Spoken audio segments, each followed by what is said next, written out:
В первые минуты Удайпур вообще можно принять не за Индию. Слишком светлый, слишком спокойный, почти с европейским настроением. Но потом в кадре появляются тук-туки и ослы прямо среди машин, и иллюзия быстро заканчивается.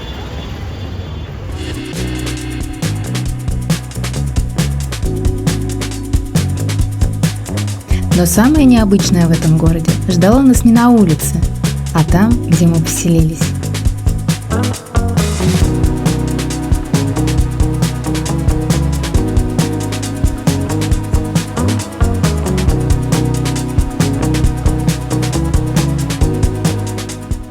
В Удайпуре мы впервые поселились не в отеле и не в квартире, а в доме семьи потомков Махараджи. И это был очень необычный опыт. Обычно мы живем отдельно, в своем привычном туристическом пузыре. А здесь сразу оказались внутри чужого дома, чужого ритма и чужой повседневности. И самое удивительное, в этом не было чего-то особенного. Ни роскоши на показ, ни театральной королевской жизни, а очень сдержанная, спокойная, почти аристократичная повседневность. Очень хорошо. Приезжаешь в гости. Как будто, да, приехал к Приехал родственникам. в гости к старому товарищу. Намасте. Намасте. Он рассказал нам о себе, о своей семье, о дедушке. И когда я спросила, кем был человек на портрете, он тихо ответил: он был королем. И в этот момент особенно остро почувствовалось, что в Удайпуре история — это не что-то далекое, музейное. Вон там вот наша комната. Они единственную комнату сдают. Андрюш, с чем пирожочек? Как правило, внутри чечевица, специи. Все вкусно. Вот, масала-чай. Особенно странно было сидеть за завтраком и понимать, что нам его готовит внук человека, который был королем.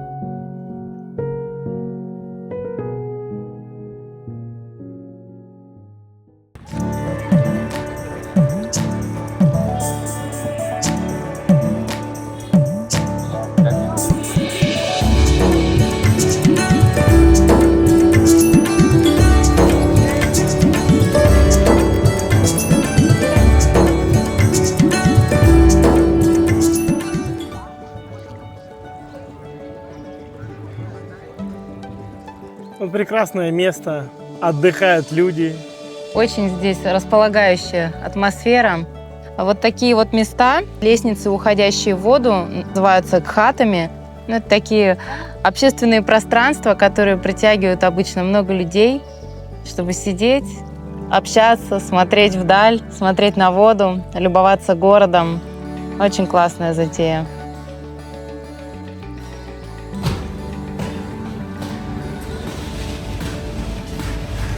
Женщины стирают белье, как обычно. Намасте.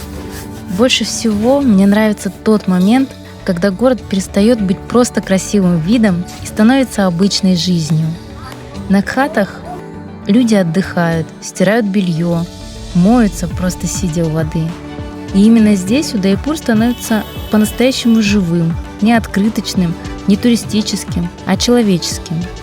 В Индии вообще очень быстро исчезает дистанция между тобой и местом.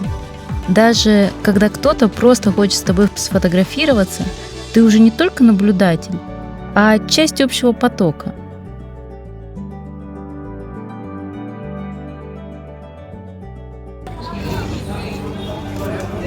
После других городов Раджастана Удайпур ощущался совсем иначе. В нем не было тяжести, не было того хаоса, шума, гамма. Он показался нам мягче, спокойнее, а главное чище. Это не тот город, в который хочется быстро взять достопримечательностями. По нему приятно просто идти, без цели, без спешки, и постепенно считывать его настроение.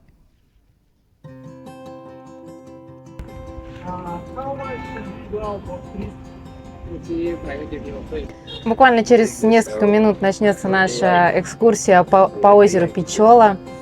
Пичола — это, наверное, можно сказать, нельзя сказать, что это визитная карточка Удайпура, потому что это, в принципе, город озер. Их тут, по-моему, 4 или 3.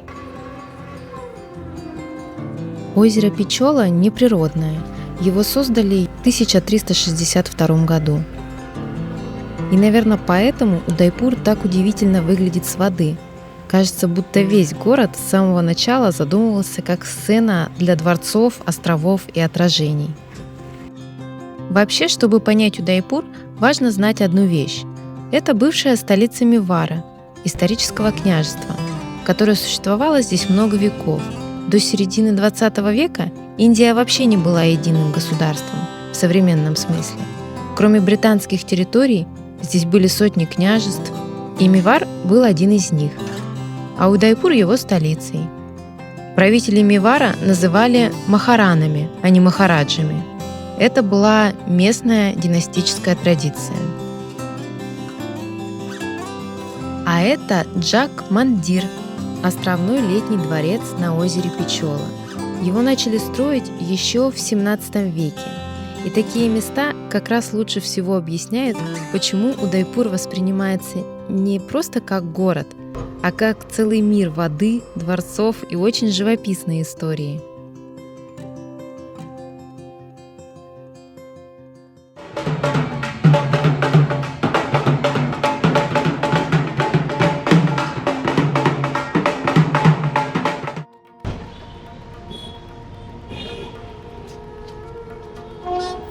Пропускная система какая.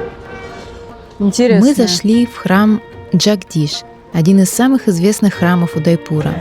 Его построили еще в 1651 году и посвящен он богу Вишну. Больше всего здесь впечатляет не возраст, а количество резных деталей. Храм хочется не просто смотреть, а рассматривать.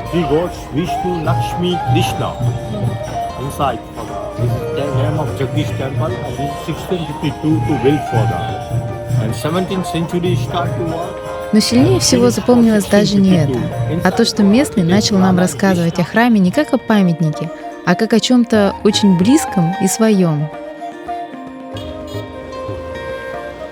Удайпур часто называют городом художников, и это не просто так.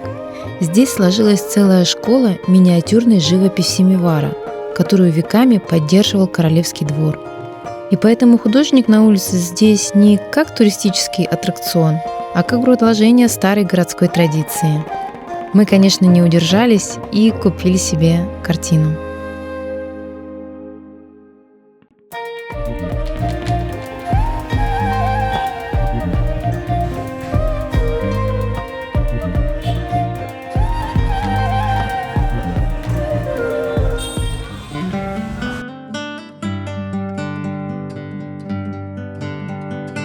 Мы идем в Сити Пэлас.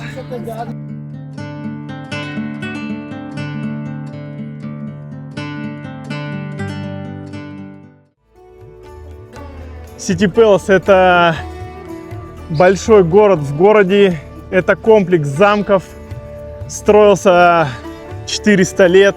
Разные эпохи постройки. Каждый махараджа добавлял свои какие-то замки, свои здания в постройку этого города. Самый большой дворцовый комплекс во всем Раджастане. Стоит прямо на берегу озера Печолу. В этой резиденции махараны Мавара и часть его семьи до сих пор живет в комплексе, поэтому такая большая охрана. Понятно. Ну, фильм снимаю. В этом Сити Пэласе снимали фильм «Джеймс Бонд. Октопус» в 1983 году. О, год моего рождения. После дома, где на стене висел портрет бывшего короля, дворец уже ощущался совсем иначе. Он был не просто красивым местом, а еще одной частью той же живой истории, с которой мы уже успели столкнуться совсем близко.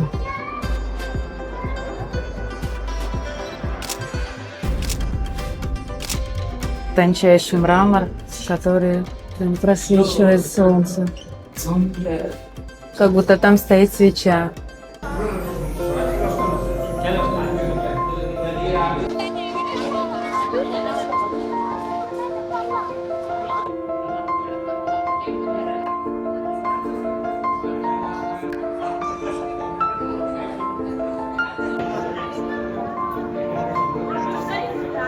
Знаменитый зал павлинов.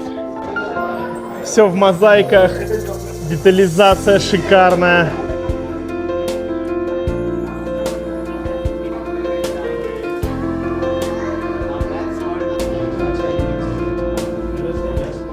Серебряный музей. Здесь все сделано из серебра.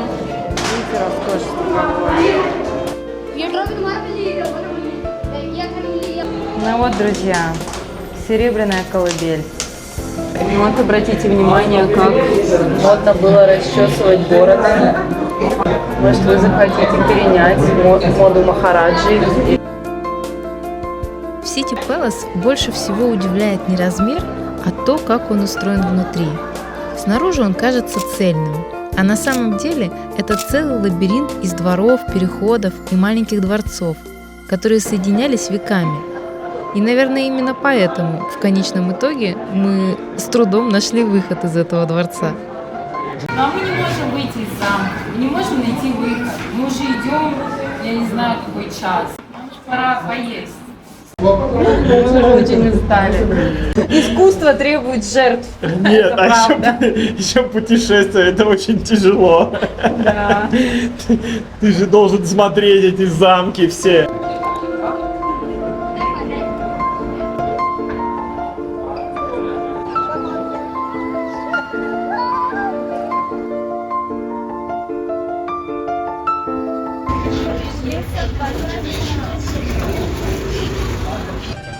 Ребят, смотрите, какой у нас итальянский вайб.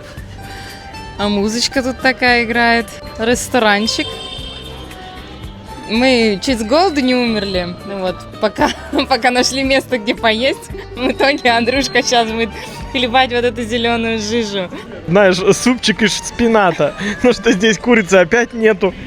Курицы опять нет. Ну, можно было бы заказать хотя бы омлет, если ты хочешь что-то связанное с курями. Вот такая вот у нас Индия. Прекрасная. Видите, как симпатично все.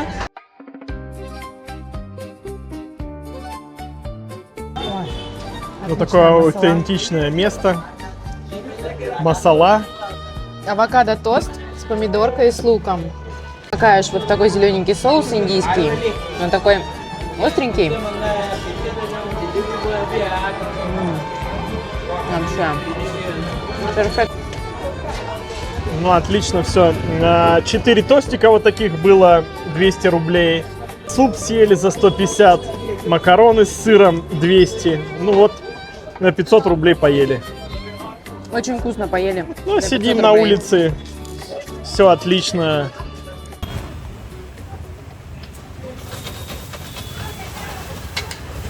В Индии можно одинаково прекрасно поесть как на улице, так и в ресторане высокой кухни. Собираемся сейчас пойти поесть в высокую кухню Индии.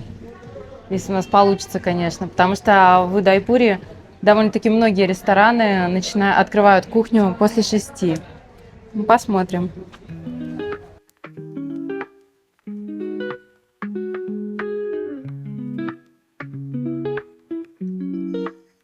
Такое прекрасное место выбрали. С обалденным видом. Еще мы тут одни, и солнце припекает, и виды шикарные. Надеюсь, еда тоже будет такой же шикарной. Масала чай за 150. На улице по 20. Ну, мы просто должны были удостовериться, вообще разница есть, когда чай стоит дороже почти в 10. Медный чайник прекрасный, конечно. Только льется из него очень медленно. Кто же познал, тот не спешит, как известно. Пробуем масалу. Нет, на улице вкуснее. На улице все равно лучше, мне больше нравится. Потому что кастрюлька должна быть закопченная, вот такая вот на рыночке, с этих глиняных стаканчиков, вот такая должна быть масала. Это все из-за стаканчиков дело. А, мне кажется, в кастрюльке дело. Высокая кухня всегда заботится о том, чтобы ты не растолстел. И еды подают очень мало. Очень мало. Так вот, сидишь здесь наверху и забываешь, что ты в Индии, конечно. Это приятная музыка, вкусный десерт. Сейчас пойдем во дворец покупать билеты на танцевальное шоу. Если нам, конечно, достанутся билеты, потому что там большой ажиотаж на самом деле. И если нам удастся, мы покажем вам танцы традиционные Раджастана. Так, ну пришли на танцевальное шоу. Да, будем смотреть танцы Раджастана. Вот нам дали ленточку повязать на шею. Свидетельствует о том, что фотосъемка и видео разрешены. Еще один слой Удайпура открылся нам во дворцовом пространстве Багор Ки Хавели. Здесь проходят фольклорные шоу с традиционными танцами Раджастана. Это был танец Бхаваи, раджастанская традиция, выросшая из повседневного умения местных женщин носить воду на голове. Со временем этот навык превратился в сценическое искусство, в танец про равновесие, силу и самообладание.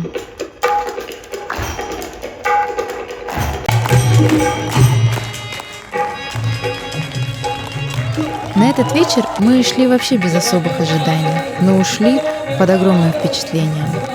Прежде всего от этой женщины.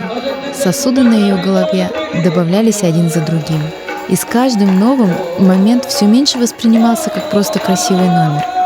Перед нами была не просто артистка, а невероятно сильная, собранная и почти невозмутимая женщина.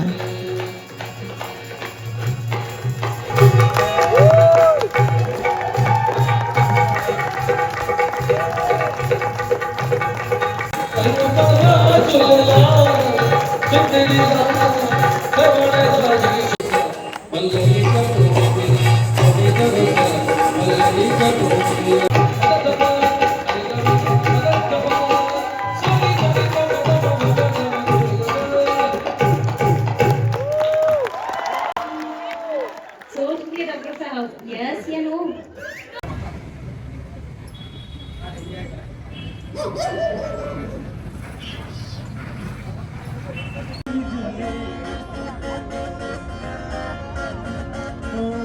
Как говорится, на релаксе ловим дзен на уходящем солнце. Очень красиво.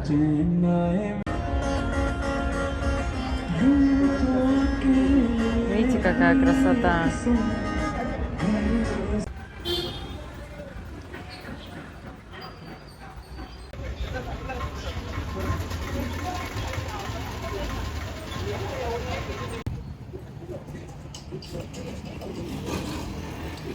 Тут, конечно, не только на рынке можно шелка покупать, но можно ходить по бутикам привычным. Все есть, любые мировые бренды здесь представлены. Так что Индия, она и вот такая тоже, не только с коровами. Я думаю, как хорошо вот эти люди, которые жили в XIV веке, придумали сделать вот это искусственное озеро. И они, наверное, не думали, что в 2025 году оно будет вызывать такой восторг.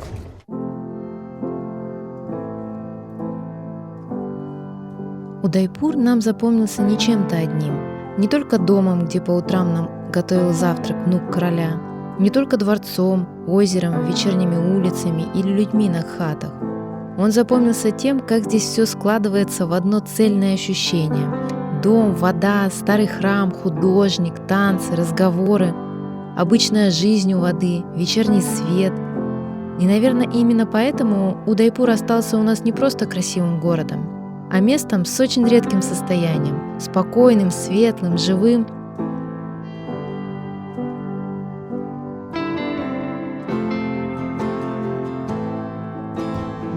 Красота.